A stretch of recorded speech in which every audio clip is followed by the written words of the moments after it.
Hey everyone, welcome back to Corporate Decoder, the place where we, shall we say, decode what companies are really up to. Today we're diving into a Form 8K filing from PMGC Holdings, and no, it's not about them inventing a new kind of holding hands technique, it's about something a little more financial. This Form 8K is like an urgent update a company sends to the Securities and Exchange Commission, or SEC, when big things happen that investors should know about quickly. The date of the report is March 18, 2025. The main point is that PMGC Holdings announced they've bought back some of their own shares from shareholders. This is called a share repurchase or buyback. Basically, the company is using its own money to buy its own stock from investors. Scroll item 701 regulation. XTB disclosure scroll. For according to the filing, PMGC Holdings issued a press release about the buyback.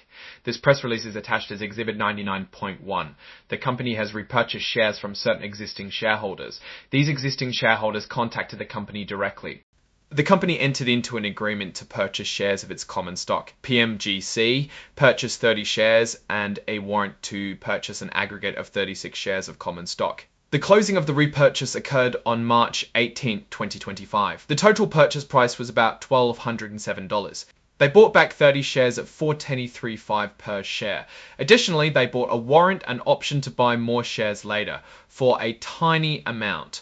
The warrant is for 36 shares at an exercise price of $4,200 per share, and PMGC paid 1 cent for it. The point is that PMGC was approached by the investor. The company may or may not decide to buy back more securities from investors in the future. So what does all this mean? Well, a share repurchase can be seen as a good thing by investors.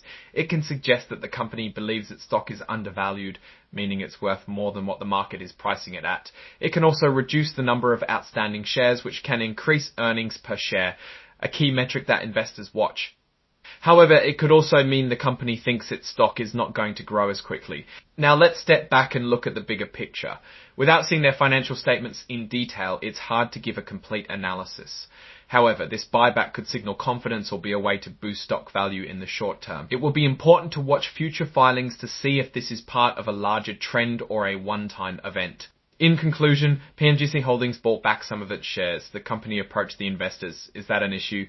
Only time will tell. Thanks for watching. If you found this breakdown helpful, please like, comment, and subscribe for more corporate decoding.